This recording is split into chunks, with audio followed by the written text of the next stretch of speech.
When we think of a cartel leader, our mind automatically pops up images of El Chapo and Pablo Escobar.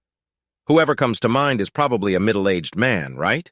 Believe it or not, behind every great criminal organization, there's often a female cartel leader in charge, and their reigns of terror are as brutal as their male counterparts, if not more. In this video, we'll take a look at 10 of the most terrifying female cartel leaders. Number 10. Sandra Avila Beltran, Queen of the Pacific. Meet Sandra Avila Beltran, a woman who oozed glamour and danger in equal measure and climbed to the very top of the Mexican underworld. Looking at her life, it seems that Sandra Avila Beltran was destined for the drug world. Her father was related to the founder of the Guadalajara cartel, so she had connections in high places from the start. But Avila wasn't satisfied with just riding on Daddy's coattails. Oh no, she was determined to become the queen of cocaine herself. And boy, did she ever succeed. She rubbed elbows with the likes of El Chapo Guzman, and even dated a top leader of the Sinaloa cartel. Talk about some serious power couple goals. But it wasn't just her charm that won over these men. Avila had some serious skills too. She commanded a fleet of 30 cars and could shoot better than the head bodyguard to Rafael Caro Quintero, founder of the Guadalajara cartel. Can you say sharpshooting queen of the Pacific? But how did she manage to climb to the top of the cartel world?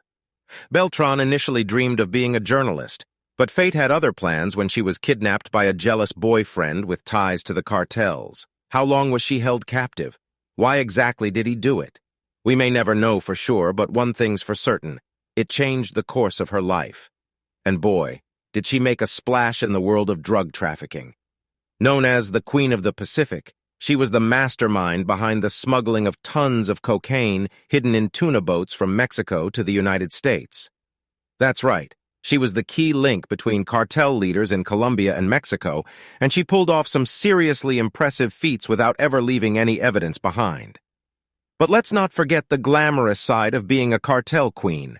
With untold millions at her disposal, Beltran lived life to the fullest.